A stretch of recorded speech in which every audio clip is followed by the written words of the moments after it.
Hi friends, welcome to my channel. எல்லோரும் எப்படி இருக்கிறீங்க? நாங்கள் எல்லாம் நல்லா இருக்கிறோம். இன்றைக்கி ஒரு வீக் டேயில் ஆஃப்டர்நூனுக்கு அப்புறமா லஞ்ச் முடித்ததுலேருந்து விலாக் எடுக்க ஸ்டார்ட் பண்ணுறேன். என்னோடய வீக் டேயில் ஈவினிங்லேருந்து நைட் ரொட்டீன் வரைக்கும் எப்படி போகுதுங்கிறது தான் இந்த விலாகு. ஈவினிங் 3:30 போல் தான் பசங்க வருவாங்க. இது என்னோடய பெரிய பையனுக்காக புது சைக்கிள் வாங்கியிருக்கிறோம். இப்போ ஸ்ப்ரிங் சீசன் ஸ்டார்ட் ஆனதுலேருந்து பசங்களுக்கு ஏதாவது ஒரு விதத்தில் நம்மளும் என்கரேஜ் பண்ணி ஆகணும் இல்லையா? அதனால் அவனுக்கு கொஞ்சம் பெரிய பையங்கிறனால அவனாகவே சைக்கிள் எடுத்துகிட்டு போயிட்டு சும்மா ரவுண்ட் அடிச்சுட்டு இருப்பான் இங்கே உள்ள பார்க்கில். அதுக்காக தான் சைக்கிள் வாங்கி எடுக்கிறோம். பார்க்கிங் பண்ணுறதுக்கு நம்ம பார்க்கிங் லாட்லேயே சைக்கிளை பார்க் பண்ணலாம். ஆனால் அதுக்கு பார்க் பண்ணுறதுக்கு தனியாக செப்பரேட்டாக லாக் விற்கும். அந்த லாக் வாங்கிட்டு தான் பார்க் பண்ணணும். லாக் இன்னும் வாங்கலை. நம்ம மீன்வெயில் நம்ம பார்க்கிங்கில் பார்க் பண்ணால் தெஃப்ட் நடக்கும் இல்லையா? அதனால் இங்கே தெஃப்டெல்லாம் இருக்குது. அதனால் நான் பார்க்கிங்கில் பார்க் பண்ணாமல் புது சைக்கிள் வேறங்கிறனால வீட்டுக்குள்ளக்கே வச்சுருக்கோம். ஸ்கூல்லேருந்து வந்தனையுமே முதல் வேலை அவங்களோட டிஃபன் பாக்ஸ் தான் ஃபஸ்ட்டு செக் பண்ணுவேன்.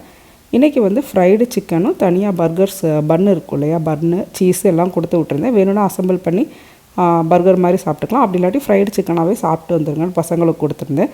பெரிய பையன் சாப்பிட்டு வந்துட்டான். ஆனால் சின்ன பையன் சாப்பிட மாட்டான். அவனுக்கு என்ன தான் நம்ம டிஃப்ரெண்ட்டாக ட்ரை பண்ணி கொடுத்தாலும் மோஸ்ட்லி அவன் சாப்பிடாம தான் வருவான். இன்றைக்கி அதனால் லஞ்ச் அவங்களுக்கு சேர்த்து பண்ணிட்டேன். எப்போவுமே லஞ்ச் பண்ணும்போது அவங்களுக்கும் சேர்த்து கொஞ்சம் எக்ஸ்ட்ராவாக கொஞ்சம் ரைஸ்னாலும் நான் பண்ணி வச்சுடுவேன். ஏன்னா ஒரு வேளை இந்த மாதிரி சாப்பிடாம வந்தால் கொடுத்துர்லான்ட்டு. இன்றைக்கி லஞ்சுக்கு நான் புளியோதரையும் கத்திரிக்காய் புளிக்குழம்பும் வச்சுருந்தேன். சின்ன பையன் வெரைட்டி ரைஸையே சாப்பிட மாட்டான். அதனால் அவனுக்கு ஒயிட் ரைஸ் வச்சுட்டு கத்திரிக்காய் புளிக்குழம்பு கொடுத்துட்டேன். பெரியவனுக்கு அவன் வந்ததுக்கப்புறமா கேட்டு நம்ம மிக்ஸ் பண்ணி கொடுத்துக்கலாம் புளியோதரைக்கு அப்படின்ட்டு. அவன் புளியோதரை அவனுக்கு ரொம்ப பிடிக்கும். அதனால் அவனுக்கு புளியோதரை மிக்ஸ் பண்ணி கொடுத்துட்டேன். பசங்களுக்கு லாஸ்ட் வீக்கு ஸ்கூல்லேருந்து கொஞ்சம் செடியெல்லாம் கொடுத்துருந்தாங்க.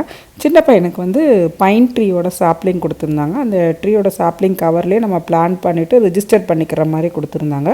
பட் நாங்கள் இருக்கிறது அப்பார்ட்மெண்ட்டுங்கிறனால நான் அப்பார்ட்மெண்ட்டில் கீழே நம்ம குழி தோண்டி அதை வைக்கணும் இல்லையா? அதனால் நான் வைக்கலை. அதுக்கு பர்மிஷன் எதுவும் கேட்க வேண்டியிருக்குங்கிறக்காக வைக்கலை. வீட்டிலே சின்ன பாட்டில் வச்சிடலாம் அப்படின்னு சொல்லிட்டு போனப்போ இந்த வீக்கெண்டு போனப்போ கொஞ்சம் பாட்டு மண் வாங்கிட்டு வந்திருந்தேன். பெரிய பையனுக்கு 2 தக்காளி செடி கொடுத்துருந்தாங்க. குட்டியாக காயின் சைஸில் இருக்கிற அந்த மண் மாதிரி ஒரு குட்டி பேக்கில் இருந்தது. அதிலே அவங்க சீடு போட்டு வச்சுருந்துருக்காங்க. அதில் தண்ணி போட்டு வச்சோன்னா நம்ம முளைச்சிட்டு வந்துடும். குட்டி குட்டி சாப்ளிங் மாதிரி இருந்தது கொடுத்துருந்தாங்க. இதுக்கு முன்னாடியே ஒரு 2 வீக்ஸ்க்கு பிஃபோர் கொஞ்சம் ஒரு 10 சென்டிமீட்டர் அளவுக்கு வளர்ந்துருந்த ஒரு தக்காளி செடி கொடுத்துருந்தாங்க. அது குட்டி பாட்டில் நாங்கள் ஸ்கூல்லேருந்து கொடுக்கும்போதே குட்டி பாட்டில் கொடுத்துருந்தாங்க. அதை பால்கனியில் வச்சுருந்தப்போ காற்றுக்கு பறந்து கீழே விழுந்துருச்சு. அது வேஸ்ட்டாக போச்சு. அதனால் இந்த வாட்டி கொஞ்சம் பெரிய பாட் வாங்கி கொடுத்துருந்த 2 குட்டி தக்காளி செடியை ஒரே பாட்டில் வைக்கலாம் அப்படின்னு சொல்லிட்டு அவன்கிட்ட சொல்லியிருந்தேன். அதனால் பசங்களுக்கும் ஈவினிங் கொஞ்சம் என்கரேஜ் பண்ண மாதிரி இருக்கும்னு இந்த ஆக்டிவிட்டியை இன்றைக்கி வீக் டேயில் பண்ணுவோம் அப்படிங்கிறதுக்காக வீக்கெண்டே வாங்கி வச்சிட்டேன். 2 பாட்டு ஒரு 2 பாக்கெட் மண்ணும் வாங்கி வச்சுருந்தேன். இந்த இது பாட்டிங் சாயில் தான் வாங்கியிருந்தேன். டைரெக்டாக நம்ம அப்படியே பாட் பண்ணிக்கலாங்கிறதுக்காக. ஸோ இந்த ஒர்க்கை ஃபஸ்ட்டு முடிச்சாச்சு. நம்ம தக்காளி செடியிலையும் பார்த்திங்கன்னா 2ல் 1 தக்காளி செடி ரொம்ப துவண்டு போச்சு. நாங்கள் இதுக்கு ஸ்கூல்லேருந்து கொடுத்து ஒரு 2-3 டேஸ் ஆச்சுங்கிறனால கொஞ்சம் துவண்டு போச்சு. இருந்தாலும் பரவாயில்ல அப்படின்னு சொல்லிட்டு பசங்களுக்கு ஒரு ஆக்டிவிட்டி மாதிரி இருக்குமே அப்படிங்கிறதுக்காக இந்த ஒரு ஒர்க்கை பண்ணியாச்சு. எந்த அளவுக்கு வரும்னு தெரியல. செடி வந்தால் ஓகே பார்த்துக்கலாம் அப்படின்னு சொல்லிட்டு. அதுபோக பால்கனியில் கொஞ்சம் அரிசி தூவி விட்டுருந்தேன். காலையில் நேரம் இந்த புறா ஒரு குட்டி குட்டி பறவைலாம் சிட்டுக்குருவிலாம் வருதுங்கிறதுக்காக கொஞ்சமாக தானியம் தூவி விட்டுருந்தோம். அதனால் பால்கனியில் கொஞ்சம் தானியமாக இறஞ்சி கிடந்தது. இன்றைக்கி ஈவினிங் ஸ்நாக்ஸ்க்கு பால் கொழுக்கட்டை பண்ண போகிறேன். லாஸ்ட்டு வீக்கே ஏதாவது ஸ்வீட் பண்ணலாம், ஏதாவது சாப்பிடணும் போலுக்கு இருந்துச்சுன்னு ஹஸ்பண்ட் கிட்ட சொன்னப்போ அவங்க பால் கொழுக்கட்டை பண்ண சொன்னாங்க. அப்போ பால் வீட்டில் கம்மியாக இருந்தது. பால் மொத்தமாக நாங்கள் 4 லிட்டர் கேன் வாங்கிடுவோம். அதில் கொஞ்சம் கம்மியாக இருந்தது. அந்த வீக் நான் வாங்கலை. இருக்கிறத அட்ஜஸ்ட் பண்ணிக்கலான்னு சொல்லியிருந்ததுனால கம்மியாக இருந்ததுனால நான் இந்த வீக் பால் கொழுக்கட்டை பண்ணுறதுக்காக அதுக்குரிய மெட்டீரியல் எல்லாமே ஃபஸ்ட்டே வாங்கி வச்சுட்டேன். இடியாப்ப மாவில் 2:1 ரேஷியோக்கு எடுத்துக்கணும். இடியாப்ப மாவு 2 கப்பு எடுத்தோன்னா 1 கப்பு போல் தேங்காய் பால் எடுத்துக்கணும். நான் கொஞ்சம் குவான்டிட்டி பண்ணுறதுனால 1 கப் இடியாப்ப மாவும் 1/2 கப்பு தேங்காய் பூவும் எடுத்துருக்குறேன். இது கூடவே கொஞ்சமாக உப்பு, 1 ஸ்பூன் போல் சர்க்கரை சேர்த்து நல்லா கலந்து விட்டுக்கணும். கலந்து விட்டுட்டு இதிலேருந்து ஒரு ஸ்பூன் மட்டும் தனியாக எடுத்து வச்சுக்கணும். எடுத்து வச்சதுக்கப்புறமா இதில் ஹாட் வாட்டரை மிக்ஸ் பண்ணி நல்லா இந்த மாதிரி மாவு மாதிரி லைட்டாக பிசைஞ்சு வந்துடணும். கொஞ்சம் கை பொறுக்கிற சூடு வரும்போது எடுத்து இந்த மாவு அப்படியே ரோல் பண்ணிக்கலாம். நமக்கு தேவையான ஷேப்பில் என்ன ஷேப்பில் வேணுமோ நம்ம ரோல் பண்ணிக்கலாம். நான் ஃபுல்லாக சர்க்கிள் மாதிரி தான் ரோல் பண்ணியிருக்கிறேன். இந்த மாதிரி நான் செய்ய ஆரம்பிக்குமே ஏதோ டிஃப்ரெண்ட்டான வெரைட்டி செய்கிறேன் அப்படின்னு நினச்சிட்டு சின்ன பையன் வந்துட்டான். அதனால் அவனையே சேர்த்து அந்த ஒர்க்கில் இன்வால்வ் பண்ணிக்கிட்டேன். இந்த மாதிரி குட்டி பசங்களை வந்து நம்ம அந்த ஒர்க்கில் இன்வால்வ் பண்ணி செய்யும்போது இந்த மாதிரி நம்ம டிஃப்ரெண்ட்டாக ஏதாவது குக்கிங்கில் ட்ரை பண்ணும்போது அவங்க வந்து அவங்களே செஞ்சதுனால அந்த என்ன நம்ம செய்கிறோமோ அதை வந்து டேஸ்ட் பண்ணி பார்க்கணும் அப்படிங்கிற வந்து ஒரு ஆசை வந்து அவங்களுக்கு இருக்கும். நான் மட்டுமே செஞ்சுருந்தா வந்து அவன் வந்து அந்தளவுக்கு சாப்பிட மாட்டான். அவனையும் சேர்த்து இன்வால்வ் பண்ணி செய்யும்போது அதை வந்து ஏதோ ஒரு நம்ம செஞ்சுருக்கோம் அப்படிங்கிற நினப்பில் அவன் வந்து அதை சாப்பிடுவான். ஒரு பேனில் கொஞ்சமாக ஒரு அரை டம்ளர் போல் தண்ணி சேர்த்துட்டு கூடவே 2 கப்பு போல் பால், ஒரு 2 டம்ளர் போல் பால், காய்ச்சாத பால் எடுத்து நான் அடுப்பில் வந்து சூடு பண்ண வச்சுருக்கிறேன். அது பால் சூடு பண்ணுற நேரத்தில் நம்ம வந்து கொஞ்சம் க்ளீனிங் ஒர்க் இருந்தது. நம்ம பசங்க கொண்டு போன டிஃபன் பாக்ஸ் இதெல்லாம் க்ளீன் பண்ண வேண்டியிருந்தது. அதனால் அதையும் க்ளீன் பண்ணிவிட்டேன். பால் சூடானதுக்கப்புறமா நம்ம எடுத்து வச்சுருந்தோம்ல ஒரு ஸ்பூன் போல் மாவு, அதை எடுத்து அந்த பாலில் கலந்துட்டு நல்லா அடி வந்து ஒட்டாத அளவுக்கு நல்லா கலந்து விடுங்க. எனக்கு வந்து சின்ன பையன் கலந்ததுனால லைட்டாக அடி ஒட்ட ஆரம்பிச்சிருச்சு. அப்புறம் பால் நல்லா கொதி வரும்போது நம்ம ரோல் பண்ணி வச்சுருந்தோம்ல அந்த மாவை எடுத்து அதில் போட்டணும். இது வந்து ஒரு 5 to 8 மினிட்ஸ் தான். பார்த்திங்கன்னா கொஞ்சம் குவான்டிட்டிங்கிறனால நல்லா கொதித்து வந்துருச்சு. பால் நல்லா கொதித்ததுக்கப்புறம் தான் போடணும், கொதிக்கிறதுக்கு முன்னாடியே போடக்கூடாது. ஒரு 5 மினிட்ஸ் போல் நல்லா கொதிக்கட்டும். அது வந்து கொதிக்கிறதுக்கு அவன் வந்து நான் மிக்ஸ் பண்ணி விட்றேன்னு சொல்லிக்கிட்டு இருந்தான். அதனால் நான் வந்து சைடில் பன்னீர் பட்டர் மசாலாக்குரிய பேஸ் ப்ரிப்பேர் பண்ணுறதுக்கு ஆரம்பிச்சிட்டேன். சைக்கிள் வேறு புதுசாக எடுத்துருக்கனால பசங்கள்லாம் பார்க் போகும்னு சொல்லியிருந்தாங்க. அதனால் நம்ம நைட்டு சப்பாத்திக்கு அந்த மசாலாவோட பேஸ் மட்டும் ரெடி பண்ணிடுவோம் அப்படின்னு சொல்லிவிட்டு வெங்காயம், தக்காளி எல்லாம் கட் பண்ணிவிட்டேன். பட்டர் வந்து ஒரு 2 ஸ்பூன் போல் கட் பண்ணி எடுத்துருக்குறேன். இந்த பட்டரை வந்து பேனில் சேர்த்துட்டு வெங்காயம் வந்து ஒரு 50% வதங்கினதுக்கப்புறமா ஒரு தக்காளி, கூடவே ஒரு 2 பல் போல் பூண்டு, ஒரு துண்டு இஞ்சி சேர்த்து நல்லா வதக்கிக்கணும். இதுதான் வந்து பன்னீர் பட்டர் மசாலாக்குரிய பேஸ். இதை மட்டும் ப்ரிப்பேர் பண்ணிட்டோன்னா நம்ம வந்ததுக்கப்புறமா இதை அரைச்சிக்கலாம் அப்படின்னு சொல்லிட்டு இதை ரெடி பண்ணுறேன். இது எல்லாமே வதங்கினதுக்கப்புறமா கடைசி நம்ம ஸ்டவ் ஆஃப் பண்ணுறதுக்கு ஒரு நிமிஷத்துக்கு முன்னாடி ஒரு 5-6 முந்திரி பருப்பு போட்டு தேவையான அளவு உப்பு சேர்த்து நல்லா கலந்து விட்டுட்டு ஆஃப் பண்ணிடலாம். அதோட நம்ம பன்னீர் பட்டர் மசாலாக்குரிய பேஸ் ரெடி ஆகிடும். அப்புறம் தேங்காய் பாலுக்காக நான் வந்து தேங்காய் பால் டின்னாக வாங்கிட்டேன். அதை தான் ஓப்பன் பண்ணிக்கிட்டு இருக்கேன். என்கிட்ட அந்த கேன் ஓப்பனர் இல்லை, அதனால் இந்த மாதிரி கத்தி வச்சு திறந்து ஓப்பன் பண்ணிக்கிட்டு இருக்கிறேன். இங்கே வந்து ஃப்ரெஷ் கோகோனட் வந்து கிடைச்சாலும் மோஸ்ட்லி கெட்டுப்போன தேங்காவாக இருக்குது. ஒரு 2-3 தடவை வாங்கிட்டு ஏமாந்துட்டோம். அதனால் நாங்கள் வந்து கோகோனட் வந்து நம்ம முழு தேங்காயாக நம்ம வாங்குறதில்ல. இந்த மாதிரி டின்னில் இருக்கிற பால் வாங்கிப்பேன். அப்படி இல்லாட்டி ஃப்ரோசன் கோகோனட் வாங்கி யூஸ் பண்ணிக்கிறேன்.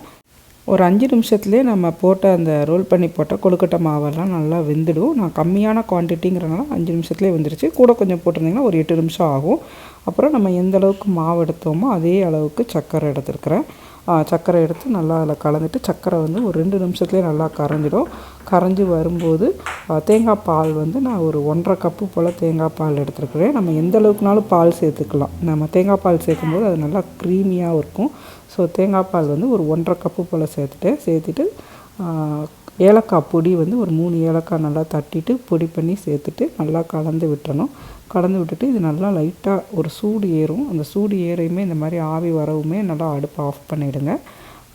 டீ தூள் இந்த வாட்டி வாங்கும் போதே நேச்சுரல் கேர் டீ தூள் வந்து வாங்கிட்டோம். இங்கே வந்து 3 ரோசஸ் கிடைக்காது. 3 ரோசஸ்க்கு பதிலாக ரெட் லேபிள், அதே பிராண்டு தான், ரெட் லேபிள் நேச்சுரல் கேர் வாங்கிட்டோம். அதனால் அந்த டீ தூள்லேயே வந்து ஏலக்காய் எல்லாம் இருக்குங்கிறதுனால நான் வந்து ஏலக்காய், இஞ்சிலாம் தனியாக தட்டி போடலை.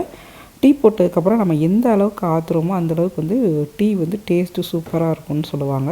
அதனால் நல்லா ஒரு 2 தடவை நம்ம டீ கடையில் ஆற்றுற மாதிரி நல்லா இழுத்து ஆற்றி எடுத்து வச்சுருக்கேன். இது கூடவே க்ரீமியான பால் கொழுக்கட்டை. ஸோ இதை வந்து ஃபஸ்ட்டு எடுத்துனையுமே வந்து எங்கள் வீட்டில் பிள்ளையார் என்னோடய சின்ன பையன் தான். எந்த ஐட்டம் பண்ணாலும் ஃபஸ்ட்டு அவனுக்கு தான் கொடுக்கணும். அவனுக்கு கொடுத்து சாப்பிட்டா தான் அவன் வந்து ஒரு சாட்டிஸ்ஃபைட் ஆவான். அதனால் டீ குடிச்சிட்டு கொழுக்கட்டை சாப்பிட்டுட்டு பசங்களை கூட்டிகிட்டு பார்க் கிளம்பியாச்சு. சின்ன பையனோட சைக்கிள் வந்து ஃபேஸ்புக்கில் மார்க்கெட் ப்ளேஸில் தான் வாங்கினோம். ஒரு $10 வாங்கினோம். அவனுக்கு ஆனால் வாங்கும்போதே சைடு வீல்ஸ் இல்லை. அதனால் கொஞ்சம் பேலன்ஸ் பண்ணுறதுக்கு கஷ்டப்பட்டான். அவனுக்கு சைடு வீல் இல்லாமல் சைக்கிள் ஓட்டி பழக்கம் கிடையாது. அது மட்டும் இல்லாமல் நம்ம இருக்கிற இடம் பார்த்திங்கன்னா கொஞ்சம் ஏற்ற இறக்கமாக இருக்கும். மவுண்டெயின் ஏரியா ஃபுல்லாகவேவும். அதனால் கொஞ்சம் ஏற்ற இறக்கமாக இருக்கும். அதனால் அவனுக்கு சைடு வீல்ஸ் இல்லாமல் ரொம்ப கஷ்டப்பட்டான் ஓட்டுறதுக்கு. பார்க்லேயும் உள்ளே போனோன்னா ஃபுல்லாக புல்லாக இருந்துச்சுங்கிறனால அவனால் ஓட்ட முடியல. வெளியில் நார்மல் பிளேஸ்லலாம் ஓட்டுறதுக்கு ஈஸியாக இருக்கும். பார்க்குக்குள்ளே புல் முளைச்சிருக்கிறதுனால அங்கே கொஞ்சம் ஓட்டுறது கஷ்டமாக இருக்குது. வெளியே வான்னு சொன்னாலும் அவன் கேட்கல. அங்கேயே தான் ஓட்டுவேன்னு சொல்லி ஓட்டிக்கிட்டு இருந்தான். பெரிய பையன் எங்கே இருக்கானோ அங்கே தான் அவனும் இருக்கணும்பா. அவன் வந்து பார்க்குக்குள்ளே தான் சைக்கிள் ஓட்டிக்கிட்டு இருந்தான். அதனால் இவனும் நானும் பார்க்குக்குள்ளே சைக்கிள் ஓட்டிக்கிட்டு இருந்தான். பார்க்கில் ஃபுல்லாகவே இந்த பூ இருந்தது, ஜாண்டலியான் பூ இருக்கு இல்லையா, அது இருந்தது. அது எல்லாமே பறந்து அந்த பூ வெடிக்கும் போது பார்த்திங்கன்னா கொஞ்சம் ஒரு ஒயிட் கலரில் ஸ்பாஞ்ச் மாதிரி நல்லா காட்டன் மாதிரி ரிலீஸ் ஆகும் அந்த பூலேருந்து. அதை இன்ஹேல் பண்ணும்போது நமக்கும் வந்து அலர்ஜி ஆகி ஸ்னீசிங் ப்ராப்ளம் வந்தது. அதனால் அந்த பார்க் வேணான்ட்டு அதுக்கு பக்கத்துலேயே வந்து இன்னொரு பார்க் இருந்தது. இந்த பார்க்கில் வந்து நிறையா வாக்கிங் பிளேஸ் தனியாக இருந்தது, சைக்கிள் பண்ணுற மாதிரி, பசங்களுக்குரிய ப்ளே ஏரியா தனியாக, இந்த மாதிரி நிறையா ஸ்பேஸஸாக இருந்தது. அதனால் இந்த பார்க் வந்துட்டு கொஞ்சம் நேரம் விளையாட விட்டுட்டு வீட்டுக்கு வந்துவிட்டோம். ஆனால் ஃபஸ்ட்டு டே சைக்கிள் எடுத்த அன்றைக்கே வந்து அந்த சைக்கிள் வந்து பார்த்திங்கன்னா கியர் சைக்கிள், இங்கெல்லாம் வந்து நார்மல் சைக்கிள் இல்லை, கியர் சைக்கிள். அதனால் எடுத்த அன்றைக்கே வந்து கியர் என்னமோ தெரியாமல் தப்பாக போட்டு பெரிய பையன் வந்து கீழே விழுந்து ஃபஸ்ட்டு டேவே ரத்தம் வாங்கிட்டான். காலில் வந்து நல்லா ஸ்க்ராட்ச் பண்ணி விட்டுருச்சு. அது வந்து கியர் சைக்கிளுங்கிறதுனால அவனுக்கு கியர் போட வந்து தெரியல. அப்புறம் அந்த கியரை வந்து ஹஸ்பண்ட் தான் அட்ஜஸ்ட் பண்ணாங்க. அவங்களுக்கும் வந்து அந்த கியர் அட்ஜஸ்ட் பண்ணும்போது லைட்டாக வந்து அதில் உள்ள கம்பி வந்து குத்தி விட்டுருச்சு. அதனால் அவங்களுக்கு மருந்து போட்டோம். அப்போ வந்து சின்ன பையன் அவனுக்கும் குத்திருச்சு. அவனுக்கும் ஒன்றுமே ஆகலை, ஆனால் அவனுக்கும் ஏதோ குத்திக்கிடுச்சின்னு சொல்லிட்டு அவன் மருந்து போட சொன்னான். ஸோ 3 பேருக்கும் மருந்து போட்டு நீங்கள் எதுவும் செய்யாதீங்கன்னு சொல்லிட்டு அங்கேயே உட்கார வச்சுட்டு நான் வந்து அந்த பன்னீர் பட்டர் மசாலாவுக்கு ப்ரிப்பேர் பண்ண ஆரம்பிச்சிட்டேன். சப்பாத்திக்கு மாவு பனைஞ்சிட்டு அந்த நம்ம ஏற்கனவே வந்து அந்த பேஸ் வந்து தயார் பண்ணி வச்சுருந்தோம்ல, அதை மிக்சியில் அரைச்சிட்டு ஒரு பேனில் வந்து ஒரு 2 டீஸ்பூன் போல் பட்டர் சேர்த்துட்டு அந்த பட்டரை வந்து லைட்டாக ஸ்ப்ரெட் பண்ணிவிட்டு ஒரு ஸ்பூன் போல் சீரகம், இது கூடவே வந்து தனி மிளகாத்தூள் வந்து ஒரு 1.5 ஸ்பூனு, அப்புறம் கரம் மசாலா வந்து ஒரு ஸ்பூனு சேர்த்து அந்த இதை நல்லா கலந்துட்டு ஒரு நிமிஷம் கழித்து நம்ம அரைச்சி வச்சுருந்தோம்ல அந்த பேஸை இதில் கலந்துட்டு அப்புறம் தேவையான அளவுக்கு தண்ணி சேர்த்துட்டு நல்லா மிக்ஸ் பண்ணி விட்டுட்டு இது வந்து நமக்கு கொஞ்சம் அந்த மசாலாவோட பச்சை வாசனைலாம் போகணும். ஒரு 5 நிமிஷம் போல் நல்லா கொதித்ததுக்கப்புறமா நம்ம வந்து இதில் பன்னீர் கட் பண்ணி போட்டுடலாம். பன்னீர் வந்து பெரிய பன்னீர் வாங்கியிருந்தோம், பெரிய பீஸாக இருந்ததுனால இவ்வளோ நமக்கு தேவையில்லைன்ட்டு நம்ம வந்து 1/2 பீஸ் மட்டும் தான் யூஸ் பண்ணுறேன். பன்னீர் யூஸ் பண்ணுறதுக்கு முன்னாடி கொஞ்சமாக ஒரு வார்ம் வாட்டரில் நான் வந்து பன்னீர் வந்து ஒரு 5 மினிட்ஸ் போல் இந்த மாதிரி தண்ணியில் வந்து வச்சுடுவேன். அதுக்கப்புறம் இதுக்கு வந்து கேப்சிகம் இருந்தது. அந்த கேப்சிகம் ஃபஸ்ட்டே வந்து நான் ஆயிலில் இல்லை பட்டரில் வந்து லைட்டாக ஒரு ஃப்ரை பண்ணி எடுத்துருக்கலாம். அது நான் மறந்துட்டதுனால 2வது தான் வந்து கேப்சிகம் எடுத்து கட் பண்ணேன். அப்புறம் நம்ம தாளித்த பேனு வந்து அளவு பத்தாதுங்கிறனால வேறு ஒரு பாத்திரத்தில் மாற்றிட்டு அந்த தாளித்த பேனை லைட்டாக வாஷ் பண்ணிவிட்டு அதில் 1 ஸ்பூன் போல் நம்ம குக்கிங் ஆயில் சேர்த்துட்டு நம்ம கட் பண்ணி வச்சுருந்த கேப்சிகம் போட்டு அதில் வந்து லைட்டாக ஒரு நிமிஷம் டோஸ்ட் பண்ணி எடுத்துடணும். அதுக்குள்ளே இங்கே உள்ள பன்னீர் பார்த்திங்கன்னா நம்ம வார்ம் வாட்டரில் போட்டு எடுத்ததுனால நல்லா சாஃப்டாகிடுச்சு. இந்த மாதிரி பன்னீர் வந்து நம்ம கடையிலேருந்து வாங்கி நீங்கள் ஃப்ரீசரில் ஸ்டோர் பண்ணியிருந்தீங்க அப்படின்னா இந்த மாதிரி வார்ம் வாட்டரில் போட்டு வச்சு 2வது கட் பண்ணி யூஸ் பண்ணுங்கள். அந்த பன்னீர் வந்து நம்ம ரெஸ்டாரண்ட்டில் யூஸ் பண்ணுற மாதிரி சூப்பராக இருக்கும். இது போக நைட்டு டின்னருக்கு வந்து ஒரு ஆரஞ்சு இருந்தது, அதனால் அந்த ஆரஞ்சு பீசஸும் கட் பண்ணி வச்சுருந்தேன்.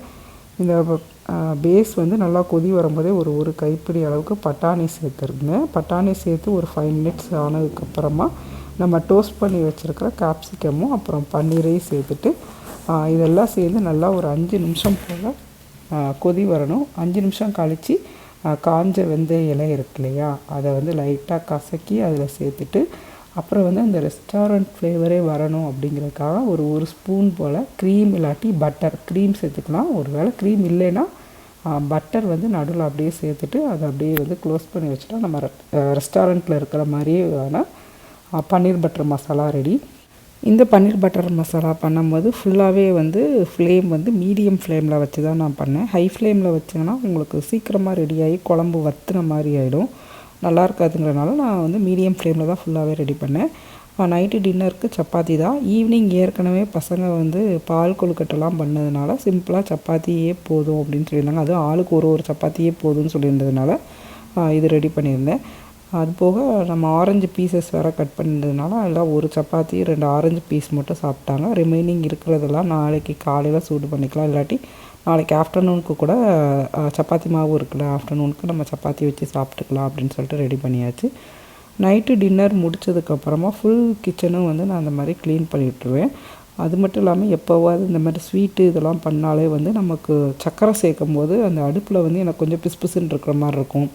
அது மாதிரி நம்ம இது பன்னீர் பட்டர் மசாலாலாம் பண்ணும்போது கொதிக்க விடும்போது பேன்லேருந்து வெளியில் தெரிச்சு இருக்கும் இல்லையா, அது வந்து எனக்கு எப்படியோ ஒரு மாதிரி இருக்கும். அதனால் எப்பயுமே வந்து கிச்சனில் உள்ள அந்த அடுப்பு மேடை மட்டும் டெய்லி வந்து அதாவது நம்ம பாத்திரம் கழுவுற லிக்யூட் இருக்குல்ல, அந்த லிக்யூடே வச்சு கழுவிடுவேன். அப்படி இல்லாட்டி இந்த மல்டிபர்பஸ் கிளீனர் வச்சு லைட்டாக ஸ்ப்ரே பண்ணிவிட்டு ஸ்க்ரப் பண்ணி விட்டு தொடச்சிட்டு அப்புறம் லாஸ்ட்டாக டிஷ்யூ பேப்பர் வச்சு தொடச்சி எடுத்துருவேன். அது மாதிரி 2 டேஸ்க்கு ஒன்ஸ் வந்து நம்ம கிச்சன் அந்த மேடை இருக்குல்ல, நம்ம காய் கட் பண்ணுற மேடை, இதெல்லாம் வந்து தொடச்சி எடுத்துகிட்டு தான் வந்து அந்த ஒர்க் வந்து நான் முடிப்பேன். ஏன்னா டெய்லி நம்ம இந்த இடம் தான் யூஸ் பண்ணுறோம். அகைன் அண்ட் அகைன் யூஸ் பண்ணும்போது அந்த இடத்த வந்து நம்ம க்ளீனாக வச்சுக்கணுங்கிறதுக்காக 2 டேஸ்க்கு ஒன்ஸ் ரொட்டீனாக வந்து ஃபுல்லாக இந்த க்ளீனிங்கெல்லாம் பண்ணிவிடுவேன். அப்புறம் ஆயில் கேனு எப்பப்போல்லாம் காலி ஆகுதோ அப்பப்போல்லாம் வந்து 1/2 லிட்டர் கேன், இந்த நான் யூஸ் பண்ணுறதுக்கான 1/2 லிட்டர் கேனு காலியாகிறப்பெல்லாம் கழுவிடுவேன். நைட்டு இந்த மாதிரி கழுவி வச்சுட்டு தனியாக எடுத்து செப்பரேட்டாக அந்த மாதிரி ட்ரை பண்ணி வச்சுருவேன். அந்த மேட்டில் வந்து டிஷ் ட்ரையிங் மேட்டில் வச்சுட்டோன்னா அது நல்லா நமக்கு ட்ரை ஆகிடும். காலையில் நம்ம வந்தனையுமே வந்து ஆயில் கேனை வந்து ஃபஸ்ட்டு ரீஃபில் பண்ணிவிடுவேன். அப்புறம் கிச்சன் சிங்க்கும் வந்து நல்லா அதை சுற்றி உள்ள இடம்லாம் இருக்கும்ல, நம்ம பாத்திரம் கழுவுற லிக்யூட் வைக்கிற இடம் எல்லாமே வந்து ஃபுல்லாக க்ளீன் பண்ணிடுவேன். ஒரே ஒரு பாத்திரம் மட்டும் உள்ளே இருக்குது. அது வந்து நம்ம இந்த பால் கொழுக்கட்டை பண்ண பாத்திரம் லைட்டாக அடி பிடிச்சிருச்சு இல்லையா, அதனால் கொஞ்சம் தண்ணி ஊற்றி டிஷ் லிக்யூட் போட்டு ஊற வச்சுருக்கிறேன். சப்பாத்தி ரிமைனிங் இருக்கிறதுனால அந்த ஹாட் பேக்கில் அப்படியே வச்சாச்சு. பன்னீர் பட்டர் மசாலா ரீஹீட் பண்ணியாச்சு. கத்திரிக்காய் புளிக்குழம்பு இதெல்லாம் ரீஹீட் பண்ணியிருக்கேன். நாளைக்கு நம்ம யூஸ் பண்ணிக்கலான்ட்டு.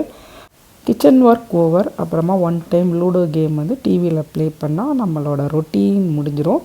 இதுதான் என்னோடய evening to night routine vlog. இந்த விலாக் பிடிச்சிருந்தால் லைக் பண்ணுங்கள். இன்னொரு இன்ட்ரெஸ்டிங்கான விலாகில் பார்க்கலாம். பாய்.